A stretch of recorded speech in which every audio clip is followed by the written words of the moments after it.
뉴욕주 퍼크 사용 규제 방침을 놓고 한인사회는 비상대책위원회를 구성하는 등 대책 마련에 나섰습니다. 플로리다주의 한 나이트클럽에서 25일 오전 0시 30분께 총격이 발생해 최소 2명이 숨지고 17명이 다쳤습니다. 텍사스의 한 보안관이 25일 오스틴 북부에 있는 자택에서 총격 살해됐습니다. 텍사스주 트레비 카운티 보안관실은 부보안관 크레이거 허친슨이 이날 새벽 총탄을 맞아 사망했으며 범인은 아직 체포되지 않았다고 밝혔습니다. 독일 남부 지역에서 민회 총기 난사의 충격이 가라앉기도 전에 시리아 이민자들의 흉기 난동과 자폭이 잇따라 발생했습니다. 바이에른주에서는 2,500명이 모인 음악 축제를 노리는 시리아인이 행사장 진입이 거부되자 자폭했습니다. 미국이 폭염으로 몸살을 앓고 있습니다. 미국에서 열돔 현상이 기승을 부리면서 주말 내내 27개 주가 폭염 경보를 발령했습니다. 로스앤젤레스시 북부에서 발생한 산불이 24일까지 사흘 동안 22,000에이커의 임야를 태우고 인근 지역으로 빠르게 번지고 있습니다. 시청자 여러분 안녕하십니까? KBTV 뉴스투데이를 시작합니다. 오늘 첫 번째 소식입니다. 앤드류 쿠오모 뉴욕 주지사는 최근 노동 착취 단속 태스크포스 구성 1주년 기념식에서 세탁소에서 사용하는 대표적인 세탁 용제인 퍼크가 종업원들의 건강에 미치는 유해성에 대해 연구하라고 지시했습니다.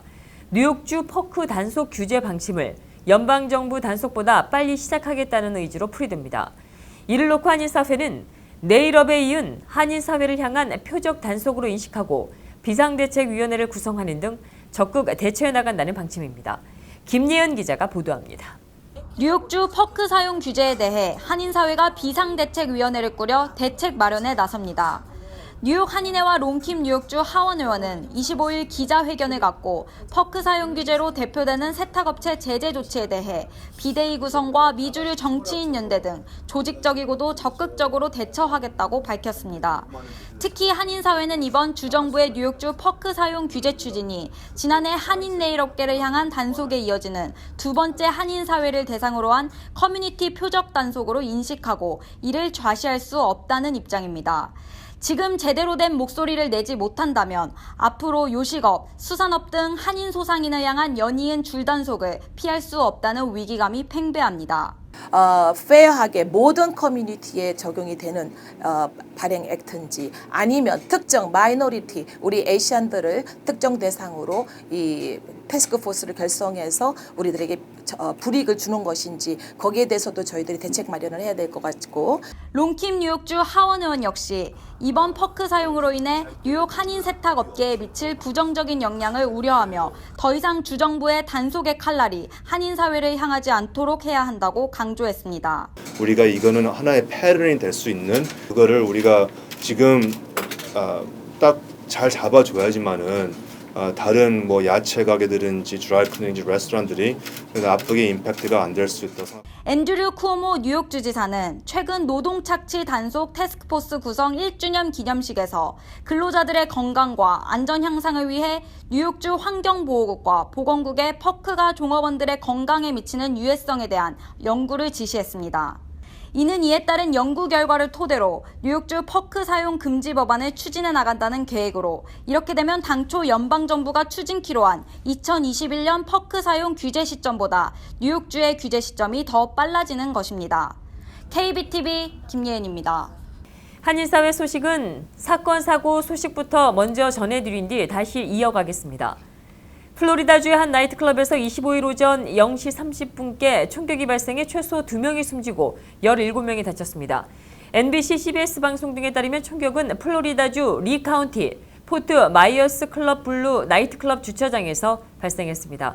클럽 블루에선 일요일인 24일 저녁에 시작된 10대 청소년들 수영복 파티가 열리던 중이었습니다. 난데없는 총격으로 청년 2명이 사망했습니다. 총상을 입은 부상자 17명은 급히 병원으로 옮겨져 치료를 받았습니다. 부상자 중에 한 명은 사건 현장에서 0.5마일 떨어진 곳에서 총에 맞기도 했습니다. 리 메모리얼 병원은 25일 오전 10시 4명이 병원에 입원 중이고 이 중 2명의 상태는 위중하다고 전했습니다. 나머지 부상자들은 치료를 받고 퇴원했습니다. 부상자들의 연령대는 12살에서 27살로 10대 청소년이 다수였다고 미국 언론들은 전했습니다. 경찰은 나이트클럽 인근에서 사건 용의자로 추정되는 5명을 체포해 범행 동기 등을 조사하고 있습니다. 포트마이어스 경찰서의 대변인인 짐 멀리건은 이번 사건은 테러 단체와 연계되지 않았다며 테러 행위로 고려하지 않고 있다고 밝혔습니다. 또 다른 경찰 관계자도 폭스 방송에서 갱이 연관된 사건으로 보인다고 말했습니다. 텍사스의 한 보안관이 25일 오스틴 북부에 있는 자택에서 총격 살해됐습니다. 텍사스주 트래비스 카운티 보안관실은 부보안관인 크레이크 허친슨이 이날 새벽에 총탄을 맞고 사망했으며 범인은 아직 체포되지 않았다고 밝혔습니다. 트래비스 카운티 보안관실의 그레크 해밀턴 보안관은 용의자 여러 명을 추적하고 있다고 전했습니다. 수사관들은 이날 오전 1시 30분께 뒷뜰에 어떤 사람이 있다는 신고를 받고 오스틴에서 약 15마일 떨어진 라운트록 현장에 도착한 후 허친슨의 시신을 발견했습니다. 해밀턴 보안관은 이 일대에서 강도 사건이 있었다는 보고가 있었다며 강도 침입 여부를 조사하고 있다고 말했습니다. 이번 사건은 이달 초 댈러스와 루이지애나 배턴루즈에서 흑인 용의자가 경찰관을 겨냥한 총격 사건이 잇따라 발생해 인종 갈등이 고조된 가운데 일어났습니다. 허친슨의 총격 살해는 경찰관을 겨냥한 또 다른 매복 저격 사건 가능성 때문에 긴장을 불러일으켰습니다. 하지만 초기 수사에서는 매복 저격보다는 강도가 저지른 살인일 가능성이 더 큰 것으로 나타나고 있습니다. 해밀턴 보안관은 보안관을 겨냥한 매복 총격이라는 증거는 없다며 이 지역에는 많은 강도 사건이 발생하고 있다며 허친슨 사망도 강도 사건 중에 하나로 생각된다고 밝혔습니다. 독일 남부 지역에서 미넨 총기 난사의 충격이 가라앉기도 전에 시리아 이민자들의 흉기 난동과 자폭이 잇따라 발생했습니다. 바이에른주에서는 2,500명이 모인 음악 축제를 노리던 시리아인이 행사장 진입이 거부되자 자폭했고 인접한 바리텐비르 템베르크주에서도 시리아인이 흉기로 임신부를 살해했습니다. 일주일 새 독일 남부에서만 총기, 흉기, 폭발물 등을 이용한 사건이 4차례나 잇따라 발생하면서 독일 사회는 크게 동요하고 있습니다.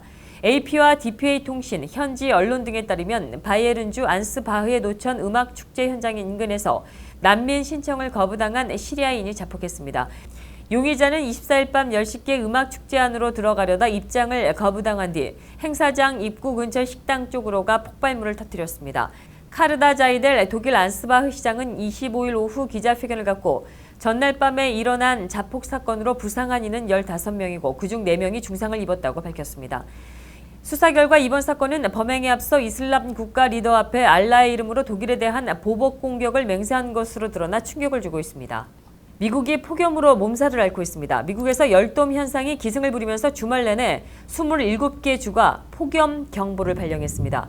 국립기상청에 따르면 지난 21일부터 시작된 열돔 현상에 따른 찜통더위는 24일 동부 해안에서부터 중서부, 남부, 북서부 지역에 걸쳐 맹위를 떨치고 있습니다. CNN 방송은 1억 1,400만 명이 이번 더위의 영향을 받고 있다고 보도했습니다. 미 기상당국은 캘리포니아주 데스밸리 지역에서 최고 온도가 화씨 121도까지 치솟았다고 밝혔습니다. 열돔 현상이 나타난 상당수 지역에서도 화씨 110도를 웃돌았다고 덧붙였습니다. 이번 폭염은 26일께나 풀릴 전망이라고 기상청은 전했습니다. 중서부 미시간주의 디트로이시에서는 지병이 있던 노인 5명이 폭염으로 숨졌습니다. 로스앤젤레스시 북부에서 발생한 산불이 24일까지 사흘간 2만 2천 에이커의 임야를 태우고 인근 지역으로 빠르게 번지고 있습니다. LA 카운티 소방국에 따르면 이번 산불은 지난 20일 오후 2시께 LA 북쪽 31마일 떨어진 센타 클라리타 밸리 지역에서 발생했습니다. 산불은 고온, 건조, 저습한 환경 속에서 강풍을 타고 인근 지역으로 빠르게 번지고 있습니다. 산불은 23일 오전 5,510에이커를 태운 데 이어 이날 저녁에는 북서쪽에서 불어온 시속 40에서 50km의 강풍을 타고 구릉 지역과 주택가 인근까지 확산했습니다. 소방관 1,600여 명과 소방헬기 15대, 불도저 9대, 소방차 122대 등이 대거 투입됐지만 104도를 웃도는 무더운 날씨에 지형까지 험준해 산불 진화에 어려움을 겪고 있습니다. 산불 진화율은 10%에 불과한 실정입니다. 게다가 산불은 인근 주택가로 번지면서 전날 리틀 터홈카와 샌드 캐년, 플레세리타 캐넌 지역에서는 15,000 가구의 강제 대피령이 내려졌습니다. 이 지역의 주택 18채가 전소됐고 건물 100여 채가 위험에 처해 있다고 소방국은 전했습니다. 북한이 북한 식당 종업원 집단 탈출에 따른 보복 차원에서 중국과 동남아 지역의 교민 또는 한국인 여행객을 노리고 테러 또는 납치하려는 징후가 최근 포착된 것으로 알려졌습니다. 이에 따라 한국 정부는 교민들의 신변 안전 간담회를 개최하는 등 대책 마련에 나섰습니다. 25일 베이징 소식통에 따르면 북한이 최근 중국과 동남아 지역에 직접 공작원을 파견하거나 현지 마피아 또는 폭력 조직과 연계해 한국인을 대상으로 테러 또는 유인 납치하는 방안을 모색 중인 징후가 곳곳에서 나타나고 있습니다. 앞서 북한 김정은 노동당 위원장은 최근 잇따른 중국 내 북한 식당 종업원들의 집단 탈북 사건에 경로해 한국인을 대상으로 한 보복 테러를 지시한 것으로 알려졌습니다. 북한이 주로 노리는 대상은 취약계층인 공관원과 선교사, 특파원 등이며 현지 유학생과 교민 등도 포함된 것으로 알려졌습니다. 한인사회 소식 이어집니다. 뉴저지 팰리세이드 파크가 마사지 숍과 전당포, 다가구 주택에 대한 규정을 강화합니다. 추진되는 조례안은 마사지 숍과 타가소는 학교와 예배당으로부터 최소 100피트 떨어진 곳에 설치해야 하고 다가구 주택 건설도 다운타운에서 멀리 떨어지게 할 방침입니다. 보도에 김예은 기자입니다. 26일 뉴저지 팰리세이드 파크 용도 혼합 토지 이용 조례안에 대한 지방자치구의 공청회가 열릴 예정입니다. 이 조례안은 뉴저지 팰리세이드 파크에 위치한 그랜드, 커머셜, 이스트 콜롬비아 애비뉴에 5개 이상의 아파트를 포함하고 있는 공동주택 또는 3층짜리 주택을 제한하는 내용을 포함합니다. 데이비드 로렌조 자치구 행정관은 이런 공동주택을 다운타운에서 멀리 떨어지게 해 혼잡을 줄일 방침이라고 전했습니다. 한편 이 조례안에는 마사지샵과 전당포에 대한 규제도 포함합니다. 마사지샵은 1년에 $250를 라이센스 유지 비용으로 시에 지불해야 하고 마사지샵에 종사하는 기술자들도 해마다 $100씩 지불해야 합니다. 또 전당포는 2,500 스퀘어피트보다 넓게 설립할 수 없으며 자치구에서 허용하는 라이센스를 받기 위해 $300를 지불해야 합니다. 이외에도 뉴저지 팰리세이드 파크는 마사지샵과 전당포를 타가소, 학교, 예배당으로부터 최소 100피트 떨어진 곳에서만 운영 허가할 방침입니다.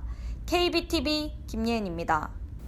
2019년 1월부터 L트레인의 운행이 1년 반 동안 완전히 중단됩니다. MTA는 25일 지난 2012년 허리케인 샌디로 침수 피해를 겪은 캐널시 터널의 공사로 인해 L트레인의 운행을 전면 중단한다고 밝혔습니다. 김예은 기자가 보도합니다. 25일 MTA 발표에 따르면 2019년 1월부터 18개월 동안 맨해튼과 브루클린 사이를 연결하는 지하철 L트레인 운행이 중단됩니다. 이는 지난 2012년 허리케인 샌디로 침수 피해를 입은 캐너시 터널 복구 공사 때문입니다. 캐너시 터널은 맨해튼과 브루클린 사이의 이스트 리버 아래에 위치한 터널입니다. 최근 실시한 조사에서 지하철 탑승객의 77%가 L트레인의 3년에 거친 부분적인 운행 중단보다 운행을 완전히 중단하더라도 단기간에 공사를 마무리하는 것에 대해 찬성했습니다. 이에 따라 MTA는 18개월에 걸친 L트레인 전체 셧다운이 불가피함을 밝혔습니다. MTA는 L트레인 셧다운에 의한 대비책으로 G트레인을 추가 운행할 계획에 있습니다. 또 인근에 새로운 버스나 페리 서비스를 제공하는 것에 대한 논의를 진행 중에 있습니다. 한편 이스트리버를 지나는 L트레인 하루 이용객 수는 약 22만 5천여 명인 것으로 추산됩니다. KBTV 김예은입니다. 힐러리 클린턴 전 국무장관을 대선 후보로 선출하기 위한 민주당 전당대회가 25일 펜실베이니아주 필라델피아에서 개막했습니다. 민주당은 이날 오후 4시 주 행사장인 필라델피아의 농구 경기장인 웰스파고 센터에서 개막식을 시작으로 미 주요 정당 역사상 첫 번째 여성 대통령 후보를 선출하기 위한 나흘간의 일정 절차에 돌입합니다. 경선 결과를 반영한 주별 대의원 공개 투표, 즉 롤콜은 전당대회 이틀째인 26일에 진행되며 이 투표가 끝나면 클린턴 전 장관은 대선 후보로 공식 지명됩니다. 후보 수락 연설은 전당대회 마지막 날인 28일에 있을 예정입니다. 민주당 대선 경선 편파 관리 논란에 휩싸인 데비 와셔먼 슐츠 민주당 전국위 의장이 결국 사퇴하기로 했습니다. 슐츠 의장은 24일 발표한 성명에서 이번 전당대회를 마치고 의장직에서 물러나겠다고 밝혔습니다. 슐츠 의장은 전당대회 마지막 날 공식 사퇴할 것으로 알려졌습니다. 앞서 폭로 전문 사이트인 위키리크스는 민주당 전국위 지도자 인사 7명의 이메일을 해킹해 공개했고 여기에는 이들이 클린턴 전 장관에게 유리한 쪽으로 경선을 편파 진행했다는 의혹이 담겨 있습니다. 폭로 전문 사이트인 위키리크스가 민주당 전국위원회 지도부 인사들이 주고받은 이메일을 지난 22일 공개하면서 그동안 감춰져 있었던 민주당의 선거자금 모금 전략이 속속 드러나고 있습니다. 24일 워싱턴 포스트에 따르면 폭로된 이메일 19,252건 등에는 민주당이 어떻게 검을 후원자를 끌어들이고 관리하는지에 대한 전략이 자세하게 담겨 있습니다. 특히 선거 자금 모집을 위한 가장 강력한 비밀 병기인 버락 오바마 대통령을 내세워 부유한 기부자들을 끌어들인 정황도 포착돼 논란이 예상되고 있습니다. 공화당의 도널드 트럼프 대선 후보는 오늘 11월 대통령 선거에 승리한다면 세계 무역기구에서 미국이 철수하는 방안도 검토할 수 있다는 입장을 밝혔습니다. 그동안 트럼프 후보가 대통령에 당선이 될 경우 한미 FTA, 북미 자유무역협정을 비롯한 모든 무역협정에 재협상을 하겠다고 거듭 주장해왔지만 수틀리면 미국이 세계 무역기구에서도 탈퇴할 수 있다고 의사를 내비친 것은 이번이 처음입니다. 트럼프 후보는 24일 MBC 방송의 미터 프레스에서 출연해 국외로 생산적 일자리를 가져가는 미국 기업이 생산한 제품에 15%에서 35% 세금을 매길 생각이라고 주장하자 프로그램 진행자가 그렇게 과도하게 세금을 물리는 방안은 WTO를 통과하기 쉽지 않을 것이라고 지적했습니다. 이에 트럼프는 그때는 우리는 재협상을 하거나 아니면 철수할 것이라고 말한 뒤 이런 무역 협정들은 재앙이라며 당신이 알다시피 세계 무역기구는 재앙이라고 주장했습니다. 한때 2016년 미 대선 출마를 타진했었던 마이클 블룸버그 전 뉴욕시장이 조만간 민주당 대선 주자인 힐러리 클린턴 전 국무장관을 지지할 것으로 알려졌습니다. 미 일간 뉴욕타임즈는 24일 블룸버그의 참모인 하워드 울스푼의 말을 인용해 그가 25일에서 28일 필라델피아에서 열리는 민주당 전당대회에서 클린턴에 대한 찬조 연사로 나설 것이라고 보도했습니다. 연설 시점은 버락 오바마 대통령, 조 바이든 부통령의 연설이 예정된 27일로 예상됩니다. 계속해서 한인사회와 미국 사회, 해외 단신 전해드리겠습니다.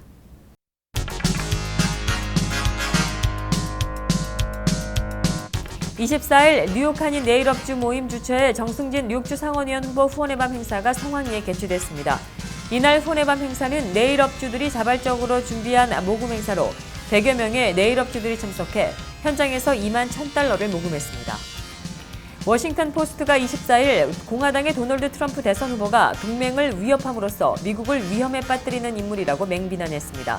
워싱턴 포스트는 이날 미국을 이용한다 등의 트럼프의 주장은 일련의 편견과 직감이며 대부분 틀렸다고 한미 동맹을 거론했습니다. 이 신문은 사실 일본과 한국은 미국의 엄청난 이익을 지켜주는 동맹에 공헌하는 중요한 나라라고 말했고 북대서양 조약기구 나토의 동맹도 방어하지 않을 수 있다는 트럼프의 발언에 대해서는 미국에 해를 끼치려는 독재자들에게 비위를 맞추는 것이라고 강조했습니다. 유럽연합 집행위원회는 최근 잇따라 발생한 망명 신청자에 의한 테러 사건과 관련해 25일 난민들에 대한 유럽연합의 동정심 때문에 안보를 위태롭게 할 수 없다고 밝혔습니다. 유럽연합 집행위 마르카르티스 시나스 대변인은 이날 브뤼셀에서 기자들과 만나 유럽의 문은 전쟁과 박해를 피해서 망명을 신청한 사람들에게 열려있지만 우리의 삶의 방식에 대한 공격에 맞서 우리 자신을 스스로 지켜야 할 것이라며 이같이 말했습니다. 더 강력한 총기 규제법을 바라는 미국인이 역대 최고치로 상승한 것으로 나타났습니다. AP통신이 GFK와 함께 실시해 23일 발표한 여론조사 결과를 보면 더 강력한 총기 규제법이 필요하다고 답한 응답자는 전체 64%로 그대로 유지한다는 23%, 규제 완화 11%보다 훨씬 많았습니다. 이는 AF와 GFK가 2013년 10월 1일 실시한 5차례 조사 결과 중 가장 높은 수치입니다. 민주당과 공화당의 대선 후보인 힐러리 클린턴과 도널드 트럼프가 전당대회 후 지지율이 오르는 전당대회 효과를 누리지 못할 수 있다는 전망이 나왔습니다. 미 정치 전문 매체인 폴리티코는 여론조사 전문 업체인 갤럽을 인용해 1964년 이후 양당 대선 후보들은 전당대회를 거치며 평균 5%의 지지율 상승을 경험했지만 트럼프와 클린턴에게는 이런 효과는 나타나지 않을 것이라고 내다봤습니다. 미 통신업체인 버라이즌 커뮤니케이션스가 야후의 인터넷 포털 사업을 48억 달러에 인수하기로 결정했습니다. 버라이즌은 야후의 핵심인 인터넷 사업을 인수한 뒤 작년에 사들인 AOL과 결합해 디지털 미디어 사업을 확대한다는 구상을 가지고 있습니다. 뇌를 투명하고 크게 만들어 뇌를 이루는 단백질과 신경세포의 연결 등을 볼 수 있게 만드는 기술이 새로 개발되었습니다. 이 기술은 기존에 연구하기 힘들었던 뇌 부위까지 자세히 살피는 데 도움을 줄 것으로 기대를 모으고 있습니다. 정광훈 매사추세츠 공대 교수팀은 쥐 내에 하이드로겔을 넣어 뇌 구조를 3차원으로 자세히 볼 수 있는 방법인 MAP를 개발했다고 네이처 바이오테크놀로지에 발표했습니다. 증강현실 모바일 게임인 포켓몬고에 몰두하다 무심코 미국 국경을 넘은 캐나다 10대 형제가 미국의 국경 수비대 붙잡혔다고 MBC 방송 등이 24일 보도했습니다. 미국 국경 수비대는 캐나다에 살던 10대 형제가 지난 21일 포켓몬고를 하던 중 걸어서 불법으로 미국 국경을 넘어와 붙잡았다고 발표했습니다.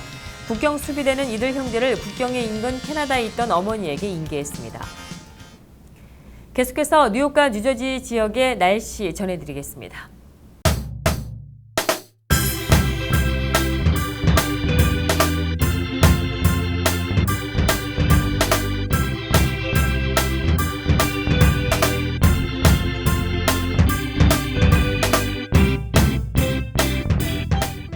(7월 26일) 화요일은 대체적으로 맑고 화창할 것으로 보입니다.